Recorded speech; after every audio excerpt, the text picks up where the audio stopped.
afternoon to all of you. I'm going to start the webinar with a beautiful, a quotation of uh, uh, Moniz uh, uh, Niazi, a famous shair of Urdu, and he said, शहर का तफदील होना, शाद रहना और उदास, रौनकें जितनी जहां है औरतों के दम से है. First of all, thank you for joining for the very important time in our history. A very, very happy Women's Day to everyone. On behalf of Rage Foundation and School of Humanities and Social Sciences of Raffles University, I, Randhir Kumar Gautam, welcome everyone to a webinar which topic is Women's Empowerment, a Holistic Approach. It is my pleasure to welcome Professor Benita Singh, ma'am. Professor Benita Singh is a sociologist currently teaching at Ranchi Women's College. And you know, Ranchi is a very famous, school of anthropology. And it's my honor and it's a privilege to know you, Professor Benita, ma'am. In her distinguished academic career of more than 25 years, she has taught postgraduate and undergraduate students and supervised several PhD students. Her areas of specialization are sociology of gender, sociology of tribes, sociology of globalization, migration, and human rights. Besides this, she is a very active member of Indian Sociological Society. She has been a member of various committees, and she has presented good research papers and participated in many international and national webinars. Thank you so much, ma'am, to be a source of inspiration and accepting our invitation. I'm also joined by one more distinguished personality, Deepika Dave, ma'am.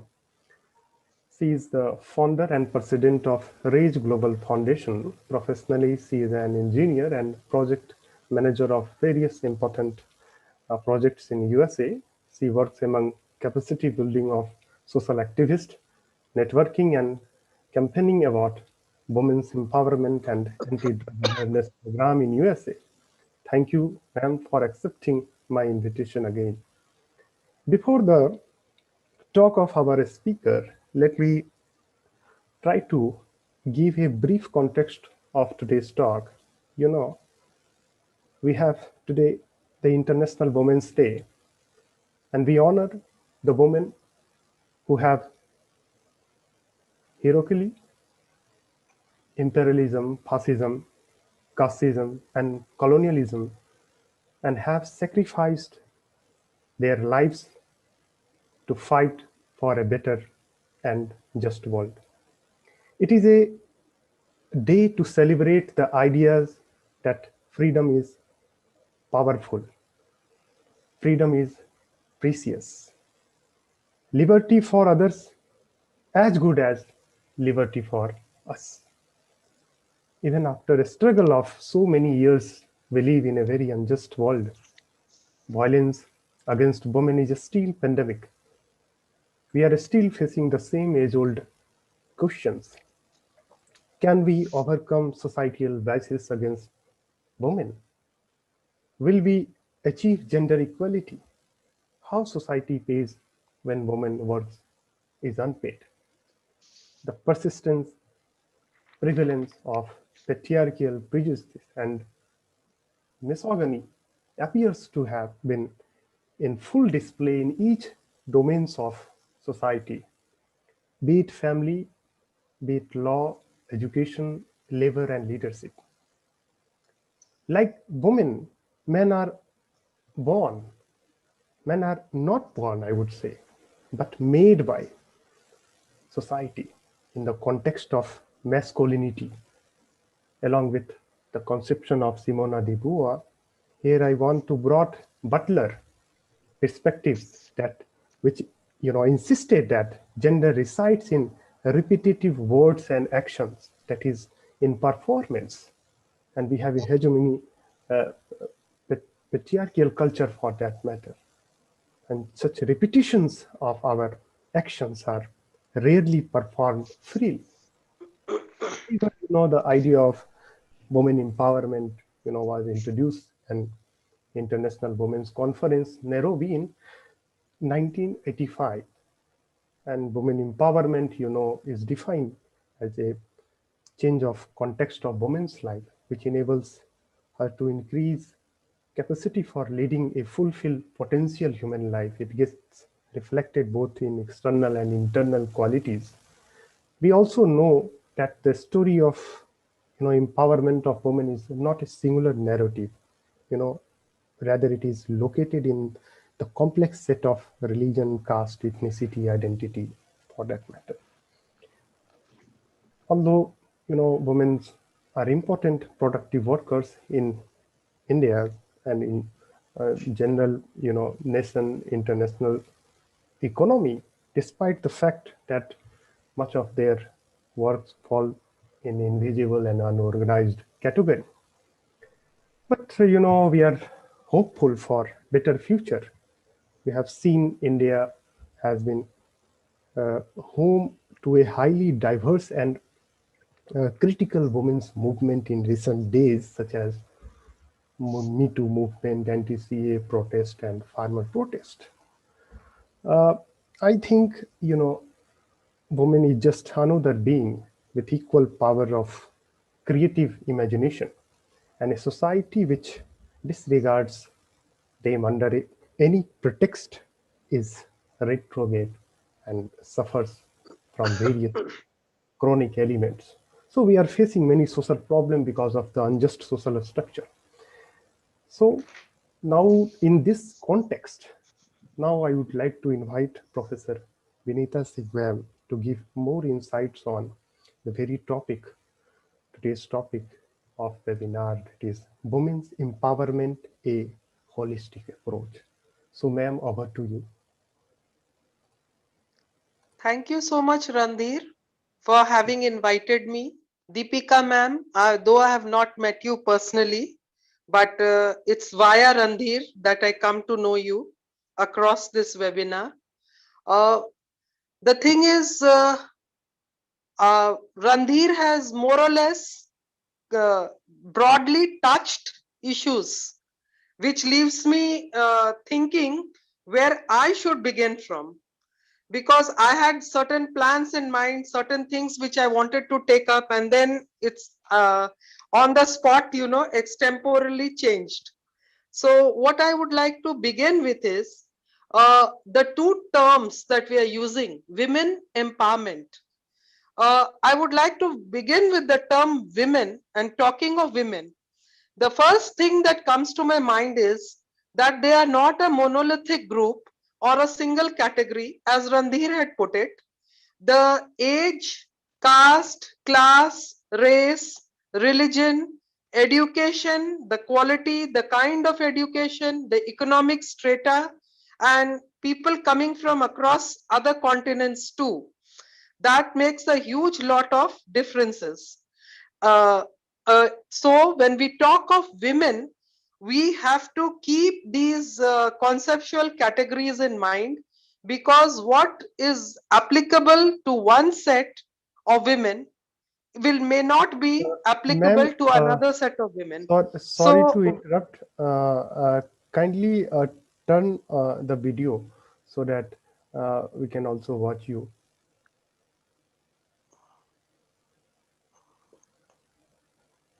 No problem if there is any network issue.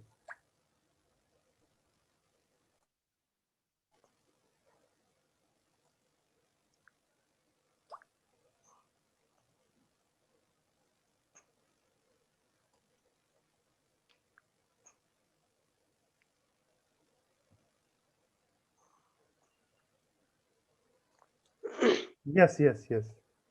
I hope Thank you. you can see me now Yes, yes, with yes. all the gray hair. No problem, no problem. I'm proud of my gray hair. That's why. Yes, yes, yes, yes. And I'm also proud of whatever you So are. the first thing is that women are not. You cannot talk of all women as one single category. Mhm, And the second thing that comes to my mind is the Indian versus the Western counterpart. mhm, Randhir was talking about Butler and Simone de Beauvoir mhm, and the Western woman. The concept and the qualities that are associated with an Indian woman are generally not associated with the Western counterpart. And on mhm. this, at the philosophical and ideological plane, we have Mhm. Professor Maitreyi Chaudhary from Yes, yes. Center for the Study of Social Systems.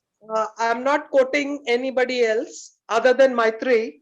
She Mhm, is of the opinion that mhm, Indian women are totally a lot different by way of the qualities of womanhood. I mean, mhm, the qualities of nurturing, caring, concern, love, sacrifice, these qualities of womanhood, or which is associated with an Indian woman, may not be found in an Western counterpart.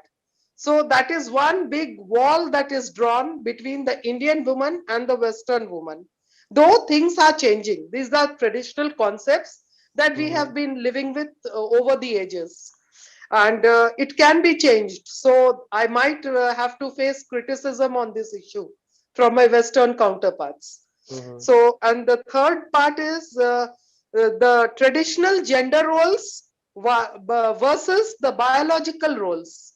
mhm, What I am a hardcore believer that it is the biology that is the culprit, mhm, because the basic reproductive job, the job of conception to delivery to reproduction, it's there that a woman gets stranded. That part from the womb, it starts with the 9 months of pregnancy and it ends with the delivery and the postpartum care and then the caring of the children.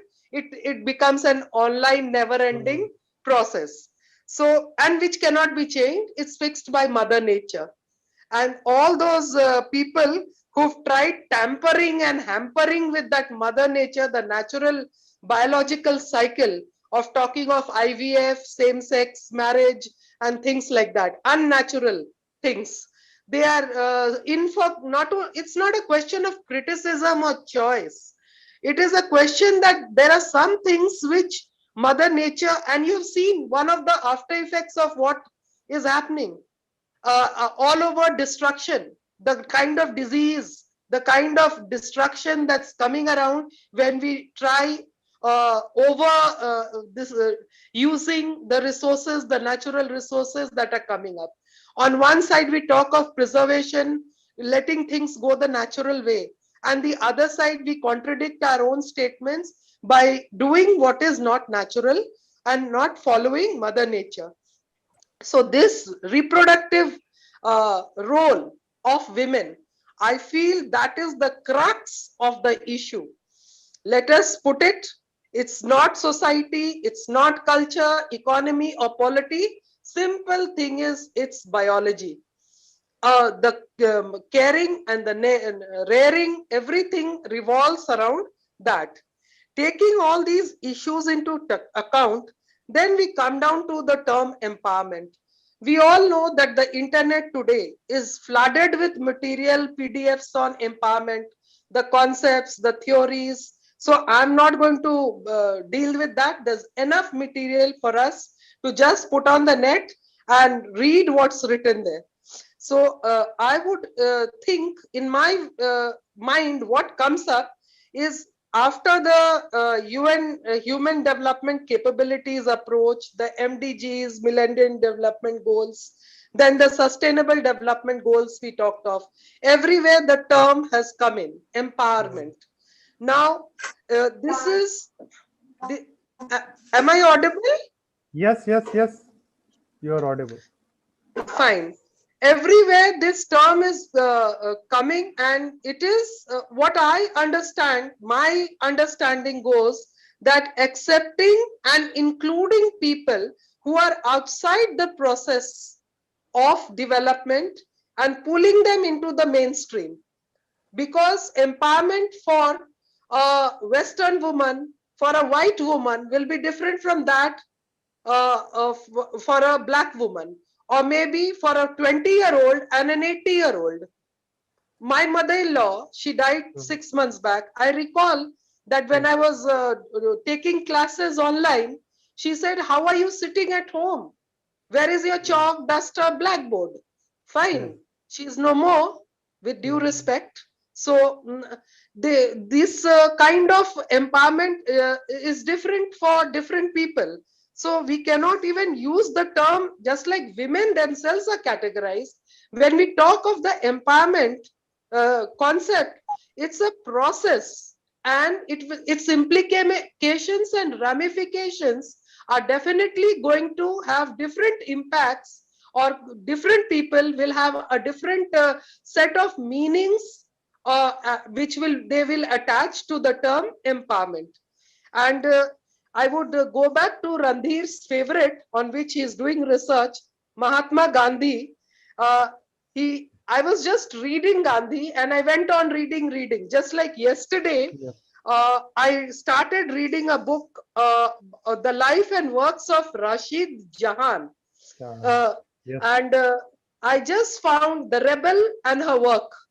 She died at the age of 47 of cancer, being a doctor herself. And then she goes into literature from being a medical practitioner. So the rebel inside the woman.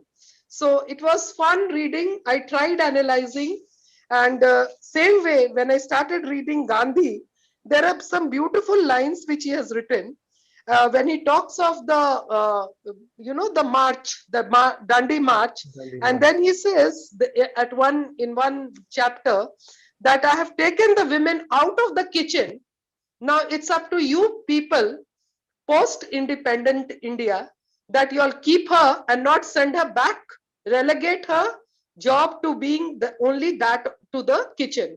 Don't confine her only to the job of cooking and caregiving. I have put her on the streets as a part of the political process. So you can just look at the thought, the ramifications of the thought. It has no language. There is no hi-fi aura attached to it. He puts it in simple terms that women were out on the streets demanding for freedom. Now that freedom, the political freedom, and the kind of individualistic freedom that women are talking about today, there's a huge gap between the two. But still, freedom, we can use the term freedom. Now, empowerment, as you said, Randhir was also talking of it. When we talk of empowerment, the simplest, I had a scholar who was working on impact of media on women empowerment. So, the conclusion of the thesis was economic empowerment is the most important thing. I signed on the 350 pages. I gave my approval with a smile. I said, "I'm sorry, I don't agree to you and your views. But it's a process, it's a degree, a thesis. That is your view, that economic empowerment is the ultimate empowerment." But in my view, economic empowerment also still has a lot of holes in it. For example, financial literacy. I work in a girls' college, and being a woman of 55-year-old, I still have somebody to take care of my income tax. I am not able to do simple income tax calculations. I'm happy if my larder and my refrigerator is full of fruits and vegetables. I know very high-flying women professionals who know they earn like hell, but they have no accounts. The husband or the male in the family is managing their income and their investments, their shares, debentures, stock market, everything. They know nothing of it. And the second thing is the freedom to choose financial. I was happy to read recently that in India also laws are coming up where a married woman is allowed to take care of her parents' family and use her income. She can give it to anybody, or her nephews, or in her parents' family also, in her natal family. That's a huge thing. Though it was a widow they were talking about, she was a widowed woman, and she said that the brother-in-law doesn't take care of her. It's the nephews and the nieces, her brother's children, after her widowhood, to take care. So she wanted to share her husband's property with her nieces and nephews instead of giving it to her marital family. So things are coming up where financial freedom people don't have. So saying simply talking of income or economic freedom does not solve the issue. There are too many holes which still need to be filled. And being in the education sector, I am myself admitting before in public that I am financially virtually illiterate. The second thing is the social empowerment. This is the toughest job. 2 days back, my colleagues were sitting and talking of framing a seminar. They were planning on legal law and the lawmaking process and empowerment and how we law and women. I straight away objected. I said, enough number of stringent laws are there. Where we fail is the implementation of the law. So don't talk of laws. It's ultimately society. And here also, as Randhir was saying, working and non-working. When I talk to girls in my college, I ask them, what does your mother do? Will you believe 90% of children they had the same reply in 2 decades back. They give me the same reply 2 decades later, that my mother does, within quotes, nothing. Nothing. That is the word they use. Kuch nahi karti hai. I call them back, take a class, make them have self-respect for domestic work. And that is the another crucial point where I become a hardcore Marxist. And when Marx talks of unpaid labor, the labor of production versus reproduction, emotional labor, labor of love, these are the terms he uses. And it is here that women are trapped because homemaking is not paid. Taking care of the family is not paid, and that is why Western women start calculating, talk of weekend vacations, make the husbands work, and then calculate every hour of hard work that goes into the homemaking process. In spite of all the gadgets, it's a factory also runs for 8 hours. A home is a place which runs 24 hours. And a woman is even awake at midnight, ensuring that all the ladder, all the taps, all the lights, the gate, the fence, everything is intact. It's going on in the mind. And that is why naturally the multitasking, which the HR people, human resources people discuss a lot, the management people, multitasking. Women are born multitaskers. On one side, they have especially the state to which I belong, the tribal women. They work, no maternity leave. The child is delivered, and if it's a natural birth, the next day she ties the child on the back in a backpack virtually, and she's out on the fields working. So there's nothing called the luxury of sitting back, taking rest and all. What the ramifications will be to the body, that is another issue, another point. But it is a fact that marriage versus marital status, and that is leading to the growth of singlehood, the growing number of single mothers, When we talk of the reproductive rights, the same-sex marriages, the IVFs that are coming up, women, when they study, when they learn, they want to use, as Randhir said, full potential within quotes. When it comes to full potential, the problem with a woman, what my experience tells me, even I faced it. I got married at the age of 18, just after my plus two, 12th class. And the only precondition I kept before my in-laws family was, I want to study all my life. Please do not stop me from studying. It's 36 years before, but still things have not changed much. So when you talk of the problem with girls is that the age of marriage, the age of the reproductive cycle, the age of building your career, it all coincides. So that same 1 decade which goes into a man's career is taken away by the woman in managing the family. So this is a huge, and the support, the kind of support that is required, which was available in traditional Indian families. You can criticize Indian families like anything. Joint families have 10 problems in them, issues, but there is a huge support system. And as you can see, I have started researching on the care crisis. When it came to my 92-year-old mother-in-law, I started looking into the nursing profession, as Randhir was saying, the migration issue. So many issues started coming up. Then I wrote 2 papers on sociology of caregiving and the care crisis. Because who will take care of whom? I'm talking of not institutional care, but the care at home. Nobody is left behind. The whole family is out to work.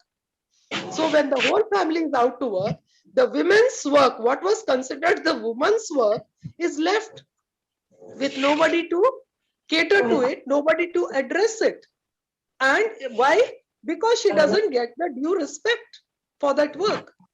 All I feel she looks forward to is a bit of respect.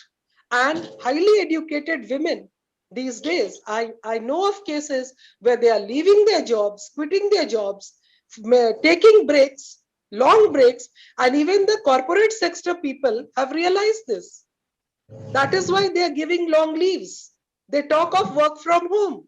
New type of work cultures are coming up in the corporate sector because they are losing on good women, and they realize that she needs terrible amount of support at that time in order to make the work-life balance proper. And that will help her to realize her full potential. So marriage is one huge issue. And then next is the family structure, the family arrangements, the kind of family responsibilities, and the outsourcing of all the family responsibilities.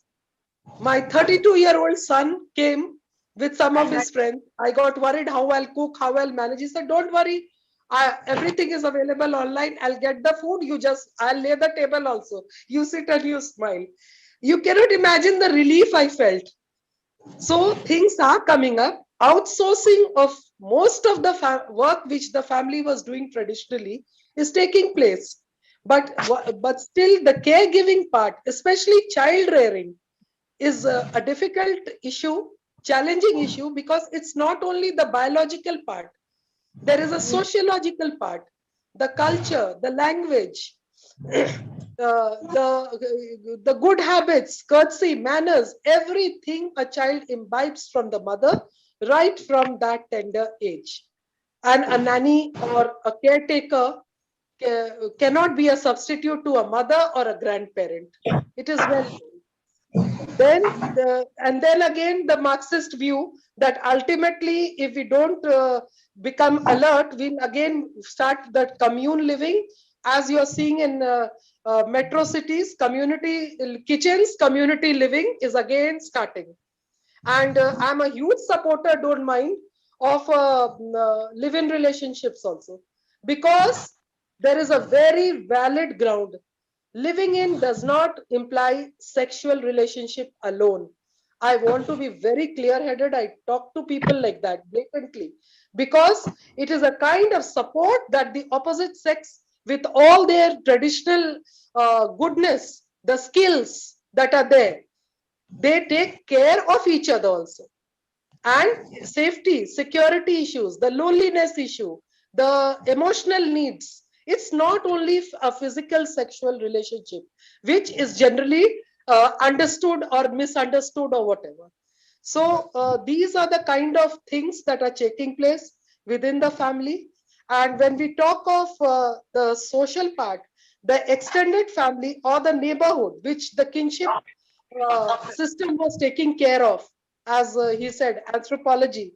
So the extended family now is the entire neighborhood which works as a family system, because relatives come to know of things much later. It's the immediate neighbors and people around that provide support system to families. And within this discussion of the social aspect, I think we can include health and education, because both are a part of the social system.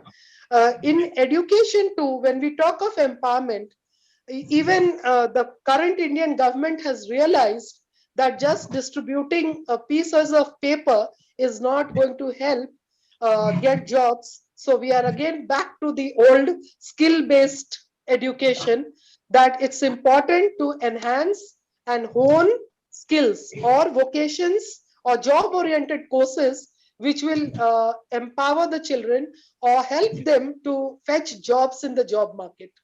And simply giving away pieces of degrees are not going to fetch jobs. So this is one realization, and that is why right from the top, the central level, there has been revamping that has already started. Now about health. Health, when we talk of empowerment and health, health will have, we can take it as in two aspects. One would be health and disease, the other would be health and nutrition. Now women have been born nutritionists, taking care of the nutritional needs of the family. I was in Bangalore. I remember they use ragi, that is the local term used. In Jharkhand we call it madua. That has a rich iron content. These are some core basic food stuff which was a part of the culture and was consumed with seasons, just like seasonal fruits and seasonal vegetables, or what is good for health. Nobody told. It was a part of the tradition, a part of culture, and nutrition was being well managed. And all of us know the bad effects of packaged food, the bad effects of ultraviolet, this microwave rays, of use of plastics. We are seeing the health hazards that are coming up.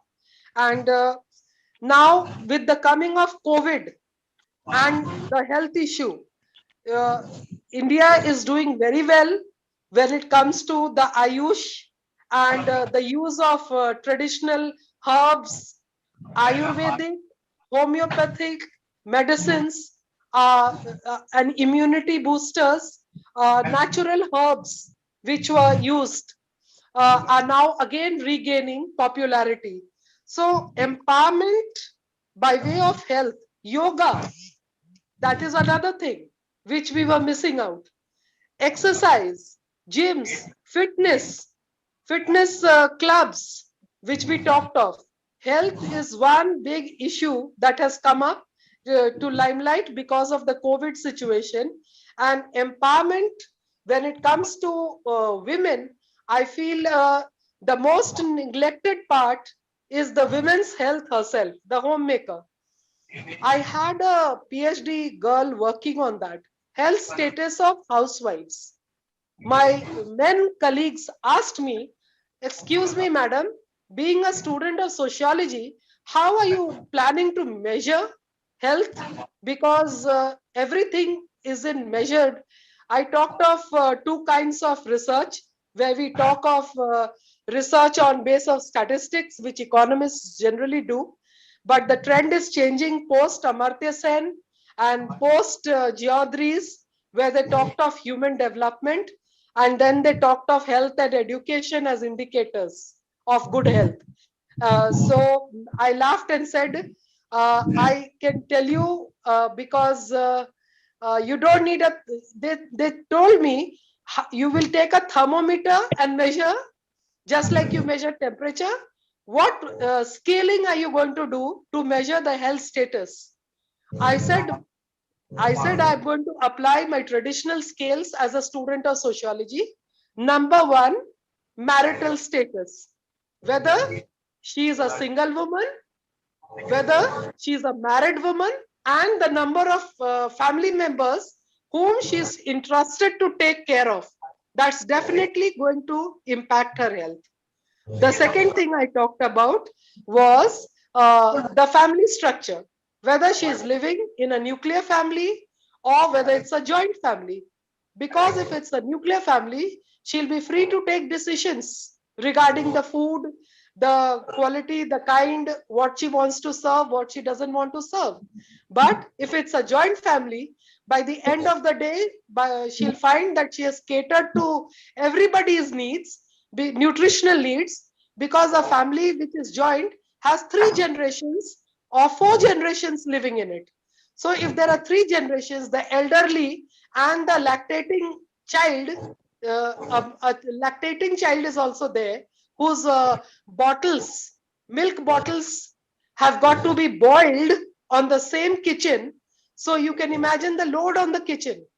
So I said that a huge difference on the health of the family structure will also make on the woman's health. And the third thing I said was the economic part. How much is the budget of a family to spend on the food, or a woman can spend? Does she go for the regular checkups, health checkups, which are this thing protocol to take care of her health after she is especially 40 or reaches the menopause stage? Once she is at menopause, does she go in for the regular checkup or she doesn't? So very well, I can think without any gadgets or without any equipments, a health status can also be measured through other dimensions. So these are the issues. Then we come down to the cultural part, the taboos, tradition, and the mores that exist in society.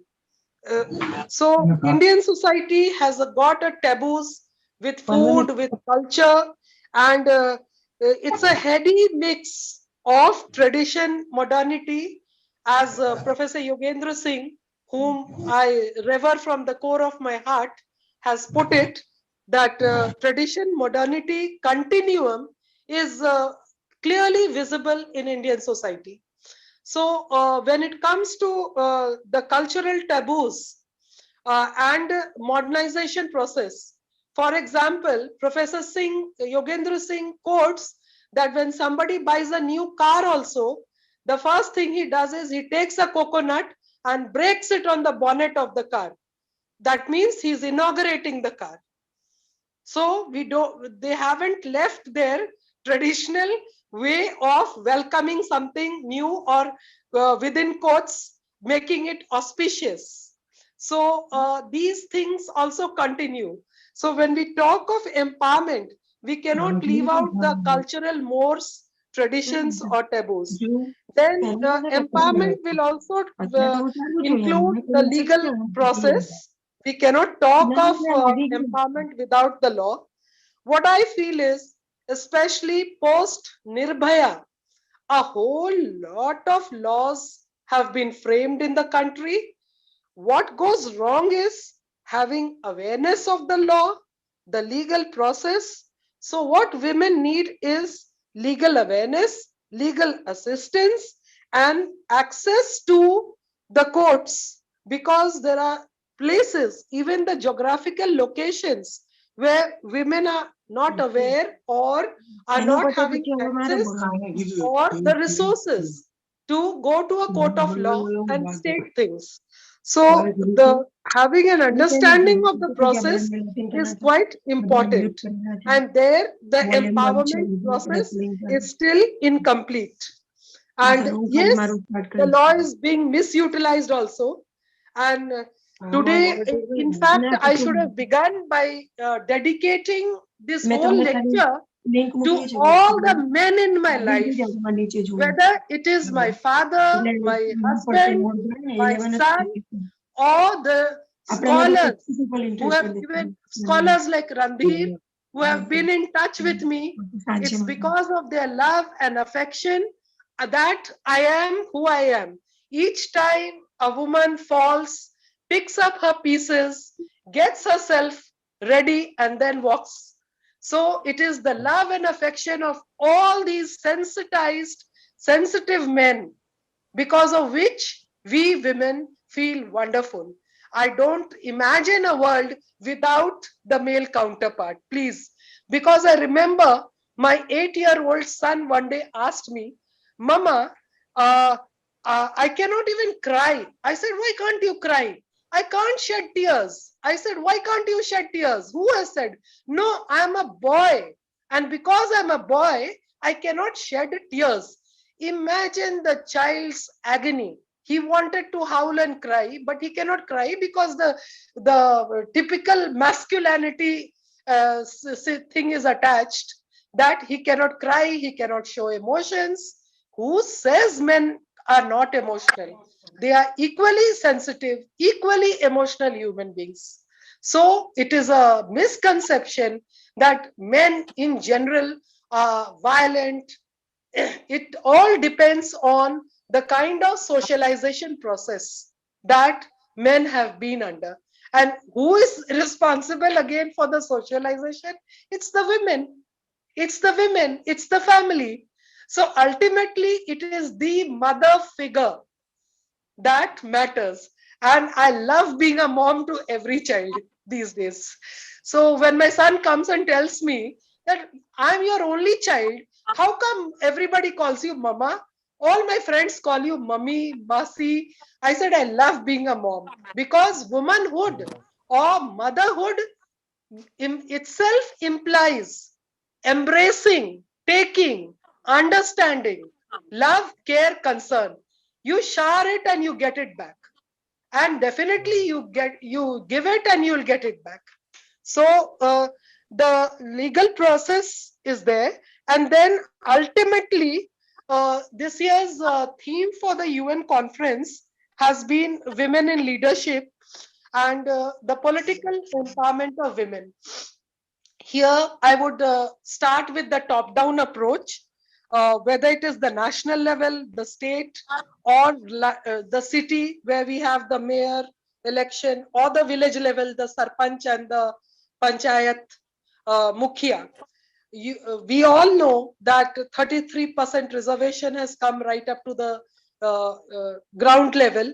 But again, when it comes to the implementation, we know of people who are sitting like dummies, and the husbands are managing the entire affairs of the panchayat. Yeah, and they say angutha chap mukhya ji बैठी हैं. So what? But still, that is also a process. It will take time. It will take time, and the change has started happening. So we have to be patient. You cannot remove the history of a nation or of decades overnight. It just cannot be snapped. As I said, it is an ongoing process. So in this ongoing process, political empowerment and women in the leadership, from the top it has started. We are seeing, we just, of course, I'm not the kind of person who will give one example of Srimati Indira Gandhi and say, look, here goes the empowered women. For me, empowerment would mean small things, to choose what I want to eat. I want to eat this, but my family wants to eat that. So do I cook for myself also, or have I forgotten my taste buds also? So it begins with that, a small, simple decision of what I want to choose, what I want to wear, how I utilize my time. I call it me time. In the morning, I sit down 2 hours and nobody, my husband, dare come and talk to me that time because I say it's me time. The whole day I'm for others. Either at night or in the morning, give me 2 hours for myself. I want to get lost in my dream world. And it's a beautiful time with my cup of coffee and me and nobody else required there. So it's the practice of developing a capacity or a capability to choose, to decide, to say no to things which you do not like. It's not that somebody can coax you or force you into it. So this for me, empowerment would mean these kind of things. It's not about radical feminism or going out on the streets or giving speeches of being anti-male. For me, it's a perfect mix of all the things taken together, because our society, as I said, empowerment will have different connotations for different set of people, and same is the case with women. When we talk of women, it will have different connotations for different set of women, age, gender, religion. Just like I was reading this Rashid Jahan. So what empowerment will mean for her may not be the same for somebody else. So empowerment also will have different implications. Yes, but one thing is definite, that uh, it is the empowered woman who can help raise other women. I don't know much of Deepika ma'am, but I am a naughty person and a Mhm. curious person. I tried looking to your Facebook account, tried Mhm. searching your accounts on social media, tried finding out your background. And let me tell you, ma'am, uh, what I came to know was you also have taken up a career there, grown past. You could have had several choices of careers, but you chose to have something which will give you fulfillment, just like the foundation that you have started working on for a good cause or for a better cause.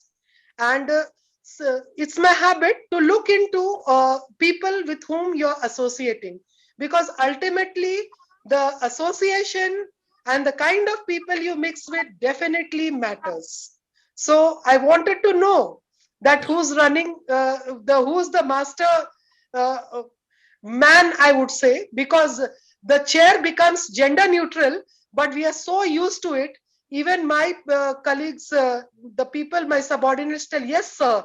I said, please do not call me sir. Don't change my gender. Please use ma'am. But they say, no, sir. So the sir comes in spite of the fact that the chair or authority should be gender neutral, it is transformed with maleness, or it is always assumed that the male is sitting on the chair, and you always address the chair as a positive, as a male gendered person. So what I would like to conclude with, there's so much to talk. Yes, yes. I would know every, like, uh, I feel I was talking to a scholar yesterday afternoon, and by the way, yesterday was my birthday too. So instead of preparing for today, my thoughts, assembling my thoughts, what I was sitting and doing is thanking everybody who was wishing me on the social media, thinking that it's more important than this work of today. So I was prioritizing. So yesterday, today when I went to college, I'll narrate something without disclosing identity. A, a younger colleague, she howled in front of me saying that she was abused physically by her husband. That is marital rape, if we put it in Mhm. clear cut terms. I was dumbfounded because she's around 40 plus. Her children are grown up. She started crying. So I'm still having her in front of me, and I'm the kind. you know, my research work has been on women workers, domestic workers. Yes, domestic. So what led me to write on that topic or research? Because I found I'm barely left with time to do the thing of my passion, that is academic work. Housework left me so exhausted personally at the age of 20 and 22. I barely had time to pursue my academics. I've taken huge breaks. My research work was done when my son went to class 8 and he started studying on his own. So because I wanted to do good work, quality work, which was not possible. You cannot do justice to, I mean, I am a failure at multitasking. I can only concentrate on one part of the work. So it was then that I realized that domestic work is the crux, the reproductive function is the crux, and these things need to be addressed without tampering Mother Nature. How to go about it will depend from person to person. It's very personalized, very community and individualistic based. We cannot give one statement and say this is applicable to one and all. There are choices to be made, and there are choices to be stuck to. Maybe good for some, maybe bad, and open to criticism to others. You might be criticized too. Thank you So so much. thank you so much, ma'am. Thank you for having a productive and I would say the critical discussion about the nature of gender equality and women empowerment. And I can summarize your whole talk with one sentence. I would say labor. Care labor is the highest form of labor, and we have to actualize if we think about women empowerment. So now I would like to invite Deepika Didi, madam, to share your points on women empowerment, and then we'll have question answer session. Thank you, Randir. Am I visible and audible to everybody? Yes, you are visible. Yes, ma'am. Thank you, Randir, for your dedication to working for RAISE Foundation and for the Raffle University on the topics of human science and gender studies. Hello and namaste to our distinguished speaker, Professor Vinita Singh. If Vice Chancellor is there, Dr. Goli, all our participants and viewers. It is a pleasure to be here with you all on this important event of celebrating women's leadership on International Women's Day. Today, we want to celebrate the progress we have made in gender equality, racism, girls' education, women's health, women's leadership in each culture and society. We live, like Professor Singh said, there are so many issues in our cultures, either social or cultural, and in each culture there are different issues, and for different women we have different issues in different cultures, in different nations. So, but there are also leadership we have seen that so we want to celebrate also that the progress women have made and progress our societies have made in gender equality, racism, girls' education, women's health, women's leadership in each culture and society. So we can say that we live in changing as well as challenging time. In today's modern world, stereotypes are being challenged and more diverse representation of women is clearly seen. Many societies have moved on from women having to succeed in men's world. We have successful politicians, accountants, PhDs, engineers, doctors, teachers, actresses, writers, executives, lawyers, stay-at-home moms. Everyone has accomplishments in many forms. And we have seen tremendous efforts made by women health workers, women doctors, professionals, women leaders, and women organizations in defeating COVID-19 pandemic across the globe. So I want to take a moment to thank all of these women leaders around the world.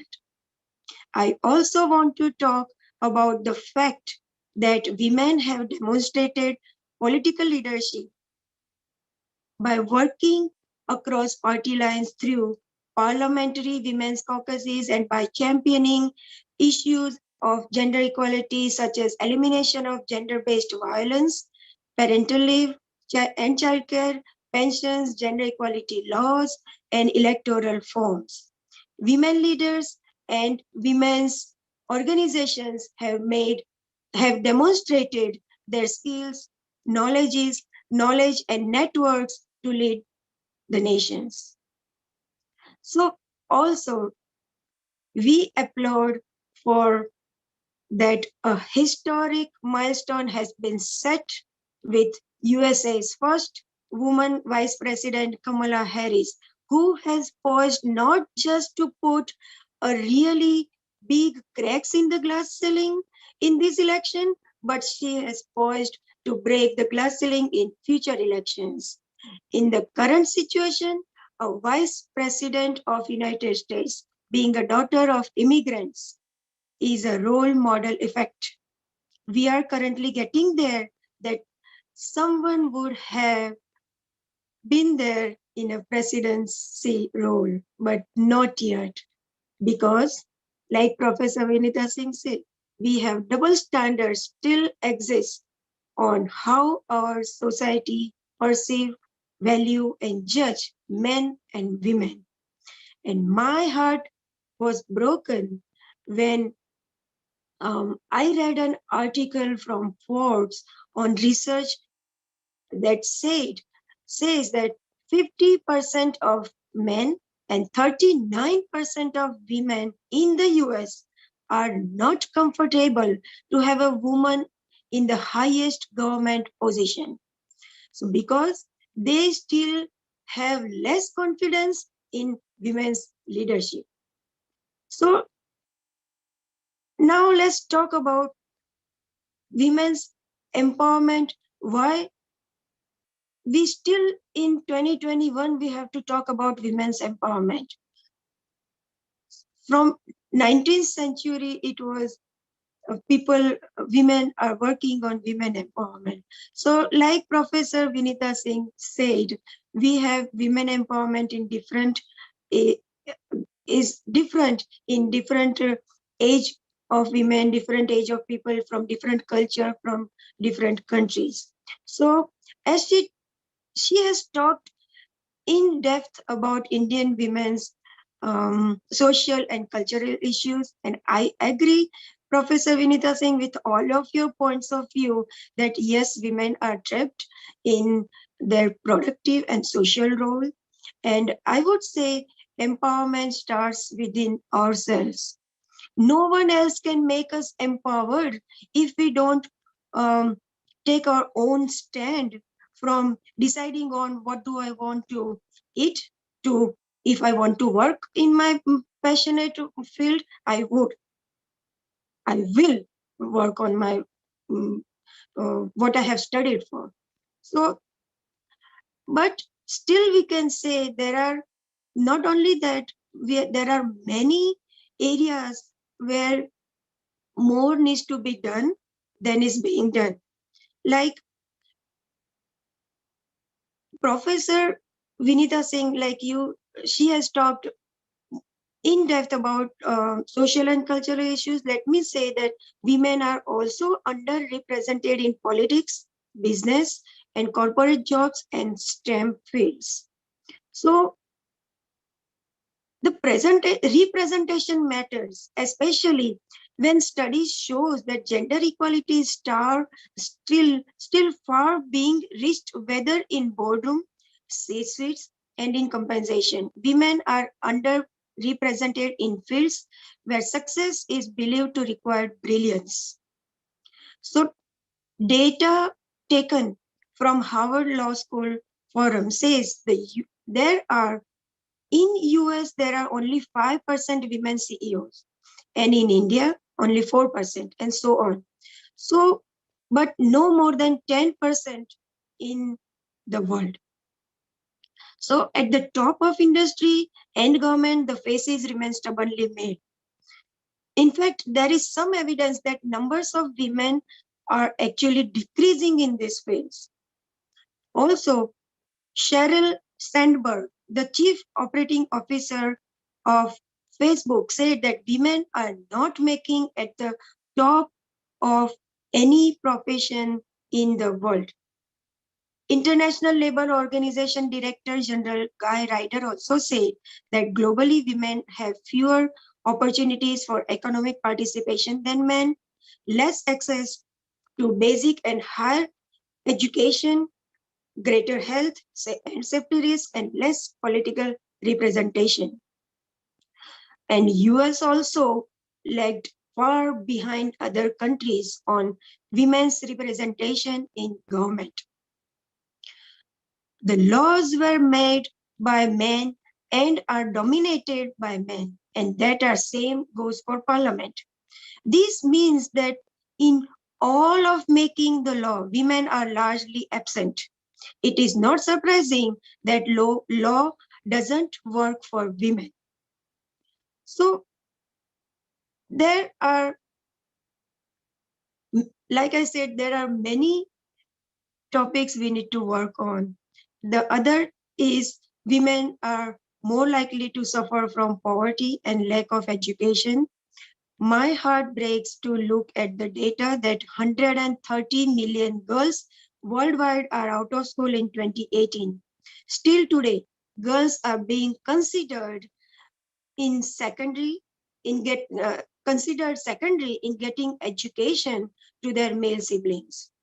In some of the cultures, their voices for their desire, their need for their existence is still suppressed. So also violence against women is rife worldwide. I currently am dealing with some domestic violence cases here in the USA and in India from different cultures. And in all of the cultures in societies, it is seen as couples' private matter. And wives are not supposed to talk about it in public. And there is an entire viciousness in the name of family honor or shame, etc. And that prevents women from openly recounting their troubles. So these issues still exist in each society, in each country. And we say that if we need to have women in politics, women need to become a leader. But I would say that if women can't have a voice in her own family, how could she be a leader? She needs to have a voice, and like Professor Vinita Singh said, she needs to be a financially independent first, and then no one would be able to abuse her. And no one would be able to dare to abuse a daughter of an empowered woman, empowered mother. Let's talk that we can say that women are better off today, but still far being equal with men. There are many such things around us that we observe, but we stop noticing them. So women's empowerment is a critical aspect of achieving gender equality. We need to give rise to voice which is silent rather than voiceless. There is still continuing need worldwide for more progressive mindset and inclusive behavior to be forged. We must try and create the world we want to live in, minister to the world in a way that can change it. We all cannot expect this change globally if we don't take action locally at an individual level. We all must work towards helping needy girls, protecting them from any danger she lives in, getting them to education, making them empowered. Our daughters must be grown with respect, attention, and dedication to make them independent, self sufficient, resilient, strong, and successful women. Like Professor Vinita Singh, you just said that you thank you for looking into my Facebook profile. And like you said, yes, it is my passion to work on women empowerment. I want to see each girl, each woman independent who I come across around in my life. And that is why, like you said, here in my employees, all these girls, even my customers, they all say, "Can we call you Mama?" Because I always keep telling them about how women should be, how you should be independent, how you should be financially independent. You are not supposed to depend on your brother, your partner, your husband, your father. You need to be financially independent. You need to take financial responsibility of your family. So, yes, women's nature is mother nature. And if we spread our mother nature to other people around us and try to make them empowered, we definitely can see change in our societies. So I so let me tell you this, that during my entrepreneurship, I saw many lives struggling from their, I have seen here struggling from their drug addictions to financial independence to social existence. And speaking to many of the girls and women in USA and in India, I realized that problem is still huge and we need to challenge for change about social norms, stereotypes, and fight against bias. So I believe that if we want to bring desirable change in community, begin from self. And so I'm extremely proud to have founded the Raise Global Foundation, a 501c3 nonprofit organization in May 2019 to engage, educate, and empower young generation to build a support network in USA and in India. Hundreds of girls, women, boys, and men have benefited from our gender equality awareness campaigns in India. And we do not make only women aware, men too. We must educate boys and men to understand, realize, and accept women's feelings, women's freedom, women's work, women's rights, and their free identity. So, RAISE is about focusing on empowering the young generation and promoting and advocating an array of topics from drug awareness and financial independence and women empowerment. We at RAISE run the campaigns and also run women empowerment campaigns, also run financial literacy workshop with a highly defined purpose to of a betterment of our next generation. We help the young men and girls to have necessary life skills to negotiate the key life decisions. We strive to eliminate discrimination and violence against women across religion and ethnicity. We will provide consultation by ensuring the voices of women across the marginalized community. We'll run youth-led campaigns and strengthen their capacity to make gender equality in lived reality. Due to pandemic, we conduct webinars to educate, engage, and empower youth. But soon we are waiting to conduct in-person workshops, seminars, and campaigns. I wouldn't take more time here. In the end, I So, would say that we do not need magic to change the world. We carry all the power we have inside ourselves already. we have to power to imagine better. We have power to imagine better. Hold on to your dreams.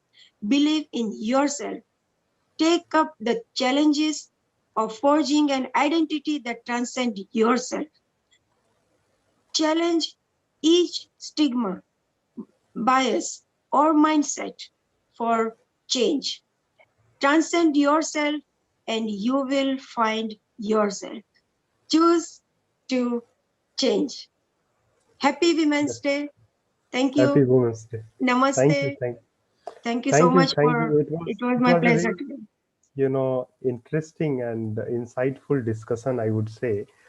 And since we are running out of the time, so so participant, if you have any question, you can just write on mail, right? We'll have the interaction via mail, right? So just I am concluding the session, and both, and I'm personally very grateful to Vinita ma'am, and I know her, personally also by this platform, online platform. And really, madam, you spoke so well. It's like, and the issue usually that is very pragmatic and practical.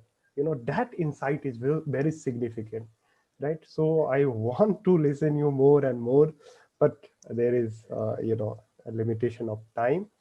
So I'm just concluding by saying that gender equality doesn't happen overnight, but collectively, you know, through the sense of solidarity, through the sense of Durkheimian idea of sacred, sacred to fight against the injustice. And each one of us can help to create a gender equal world. And let's all take a small forward the progress for each for equal, and we'll definitely get you know uh, uh, get there together for that matter. And the Women's Day, it's not a day, I think, but it's more of a occasion to gift, right, and make your loved, in family and closed one feel, special about themselves, and starting, a journey of being happy, loved, and blessed together, and throughout, our life. And woman and man is, just a social constructed world. Rather, we have a mature being. We live for the fuel of loyalty, depth, and warmth of relationship. So thank you so much for having again a very productive and critical discussion about the nature of gender equality and women's empowerment, and wish you a very, very, very happy International Women's Day today and always. Thank you, madam, so much. Thank you so much, Randir. Thank I can do anything to have you smiling like that. you. Thank you. Anything It that will comes fix from you within. people smile. Thank That should always be there. you. Thank you. Thank you. Okay Thank you so then. much. Okay then. All Thank right. you. Thank you.